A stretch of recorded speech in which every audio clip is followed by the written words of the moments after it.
Então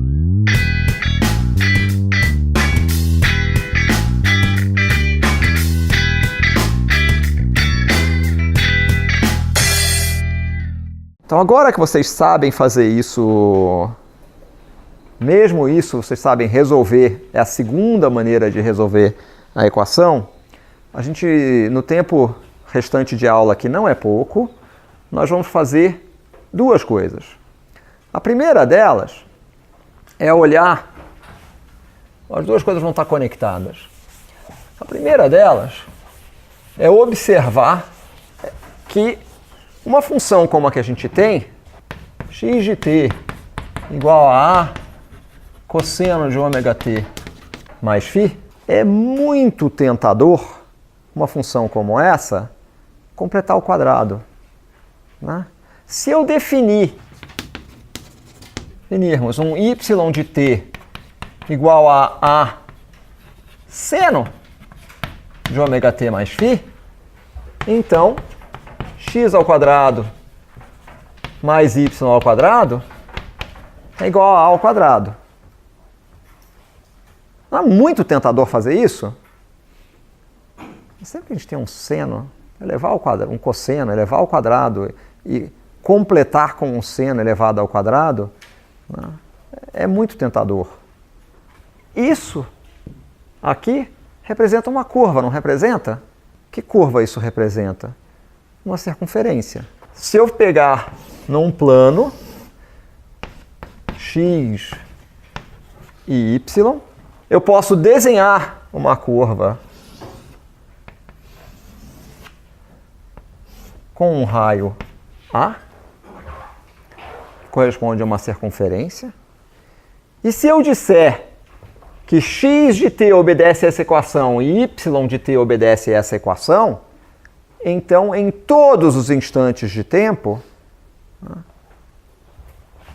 eu estarei sobre essa curva aqui. Tá certo? Bom, dito de outra maneira, o movimento ao longo de x corresponde, se eu olhar para essa grandeza aqui, o valor de x num determinado instante corresponde à projeção dessa grandeza, né? Eu posso imaginar uma partícula descrevendo essa trajetória aqui. Se ela descrever esta trajetória, a projeção dela, isso aqui vai ser a componente x. Tem perguntas que a gente ainda tem que se fazer. Como é que essa trajetória vai ser percorrida? A gente tem alguma informação sobre a maneira como essa trajetória vai ser percorrida? A única coisa que a gente sabe ao definir isto e isso é que em todos os instantes de tempo a gente vai estar numa trajetória que corresponde a essa circunferência. O que a gente quer dizer é que isso é a projeção, mas a projeção, vejam, corresponde a esse ângulo aqui, né? Então, isto, x, se esse ângulo for θ, x é igual a A cosseno de θ.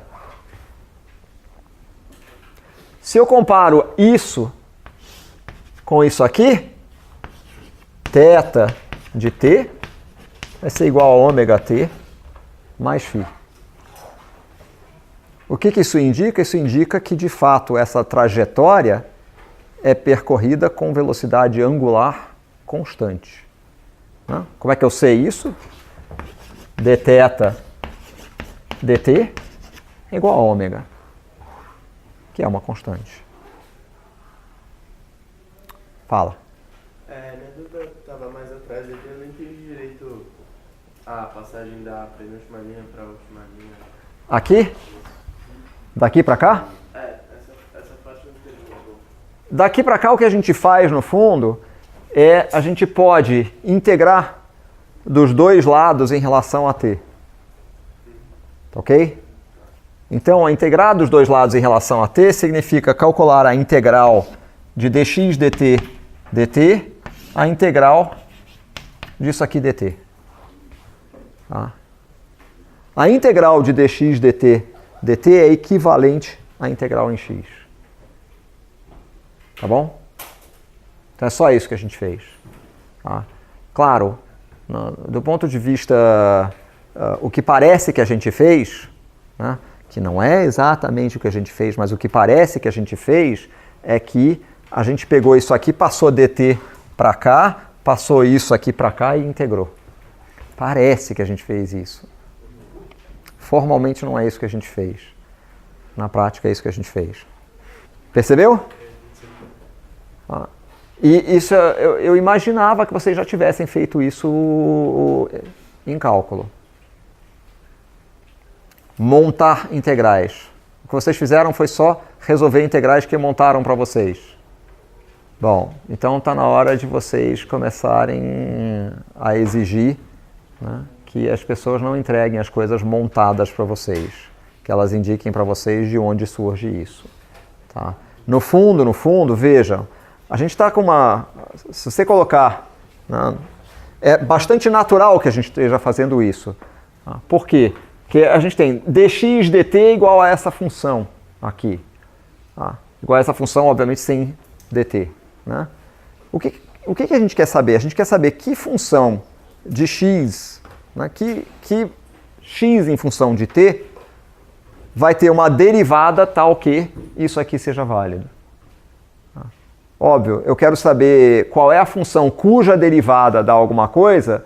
No fundo, o que eu preciso é saber qual é a antiderivada. Eu preciso integrar. Certo? Então é isso que a gente fez. Oi. Eu não entendi por que você fez isso. Por que eu fiz isso? Porque era muito tentador. Era muito tentador. É uma observação. Né? Se eu tenho uma coordenada x que respeita essa equação, ora, se eu tiver uma coordenada y que respeita essa equação, quando eu elevar ao quadrado e somar, isso aí é uma constante. Então, puxa, isso aí me dá uma trajetória circular. A projeção nessa trajetória circular no eixo x é exatamente essa lei horária. É claro que a projeção no eixo y é essa lei horária. A combinação desses dois movimentos me dá um movimento circular uniforme. Mas veja, cada um deles independentemente é um movimento harmônico simples. Então o que isso está me dizendo? Está me dizendo que o MHS é a projeção de um movimento circular uniforme. Eu tenho duas tentações. Eu acho que eu vou resistir a uma delas e vou simplesmente dar vazão à outra. Tá? Nós queremos retornar a isso daqui. A gente vai retornar a isso daqui, a gente vai retornar a isso daqui, porque isso é a ilustração da utilidade de resolver esse problema em termos de variáveis complexas e não em termos de variáveis reais. Eu vou deixar isso para a aula da semana que vem, ok?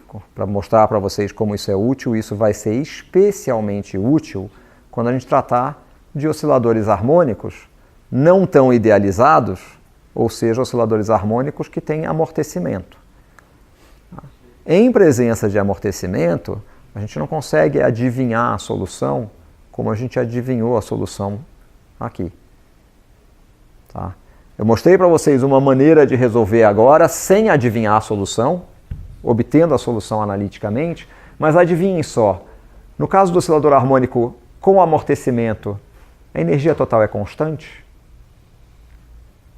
Não, né? Então esse método aqui não funciona.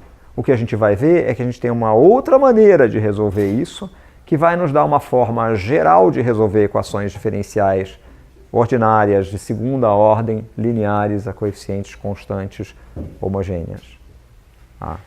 Essa forma, a gente diz, a gente vai utilizar variáveis complexas, aí pronto, você já começa a tremer, vai ficar muito complexo, etc. O interesse de usar as variáveis complexas para resolver essas equações é que, com o uso de variáveis complexas, a gente transforma a resolução de uma equação diferencial uma equação de derivadas, numa equação algébrica de segundo grau. Quem aqui não sabe resolver uma equação de segundo grau? Muito bem.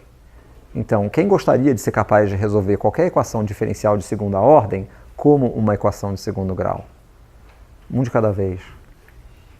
Tá? Então, isso vai nos dar uma ferramenta extremamente poderosa para tratar desses sistemas. Tá? O ideal é a gente introduzir essa ferramenta no sistema mais simples possível, que é esse aqui. Tá? Vocês podem argumentar, mas a gente não precisa introduzir nesse caso, porque ela não vai nos dar nenhum ganho. Tem como a gente aprender alguma coisa realmente nova em relação ao oscilador harmônico, a oscilação harmônica simples, usando variáveis complexas? Não, a gente já sabe a solução geral. Não tem nada mais geral do que a solução geral. No entanto, isso vai nos dar a ferramenta para na situação seguinte, em que a gente introduz o amortecimento, conseguir resolver toda a física do problema. Tá bom? Então, antes de entrar nisso, antes de fazer essa generalização, eu não vou dizer para vocês que essa generalização está associada a essa expressão aqui. Eu vou me abster de dizer isso aqui para vocês. A gente vai ver isso na semana que vem. Tá? Hoje, a gente vai fazer outra coisa. Hoje, vocês estão querendo ver sistemas físicos. Tá? Então, nós vamos tratar de dois sistemas físicos. Tá? Eu só vou ilustrar isso aqui, vou tomar cuidado, não ficar arriscando tanto o meu iPhone quanto o meu iPad aqui. Mas o que eu tenho aqui é o que se chama um pêndulo de torção. Vocês já ouviram falar do pêndulo de torção? Sabem o que é um pêndulo de torção? Vocês sabem o que é um pêndulo simples? Bom, vocês estão vendo aqui um exemplo de um pêndulo simples. Vocês estão vendo aqui um exemplo de um pêndulo mais ou menos simples. Tá? Agora, esse sistema aqui ele não é montado para funcionar como pêndulo simples. Ele é montado para funcionar como pêndulo de torção. Óbvio que se eu colocar o sistema aqui, ele está em repouso, né? Portanto, isso corresponde a uma posição de equilíbrio estável. Se eu girar isso aqui, olha o que acontece.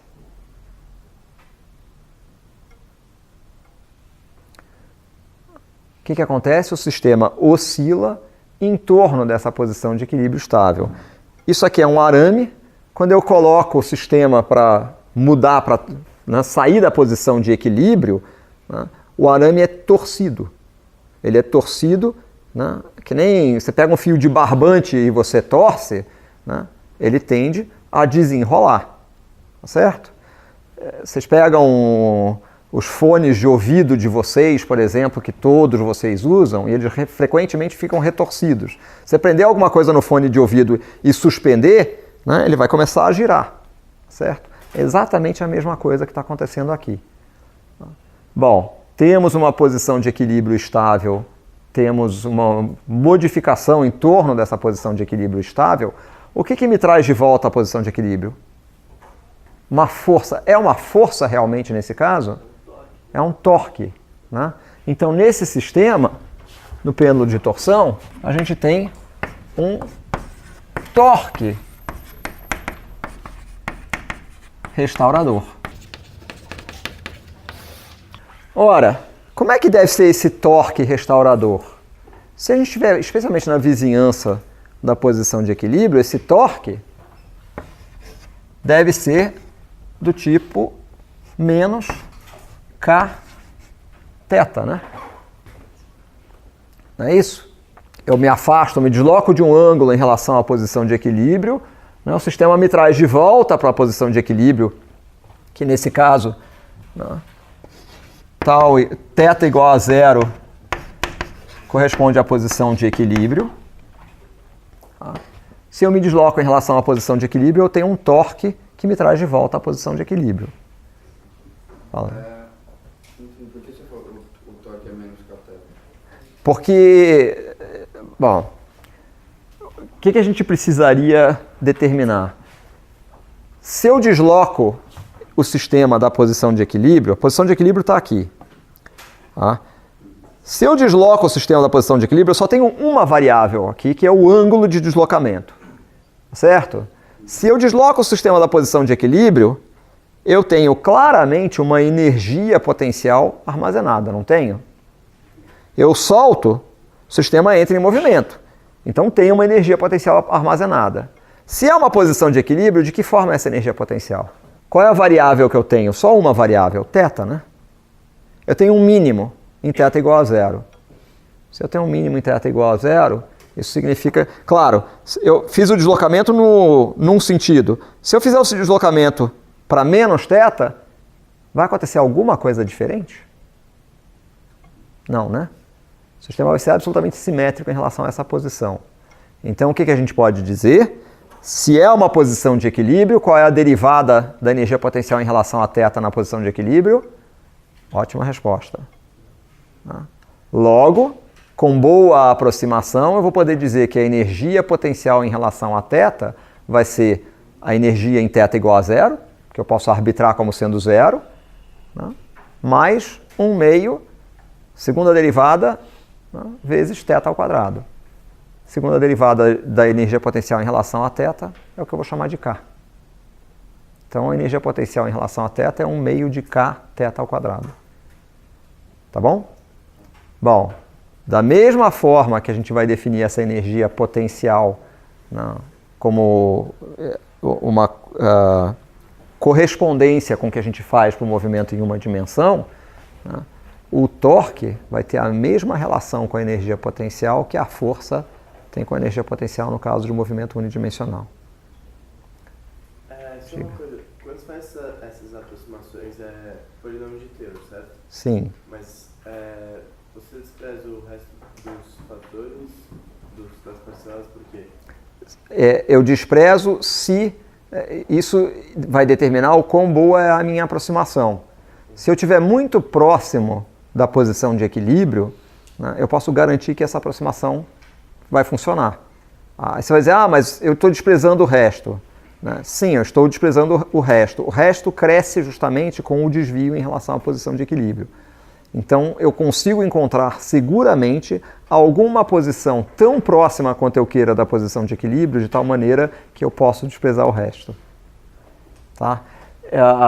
A gente vai ver de maneira mais evidente, no tratamento do pêndulo simples, como que a gente está desprezando termos e como que a gente pode dizer o comportamento vai ser esse ou não.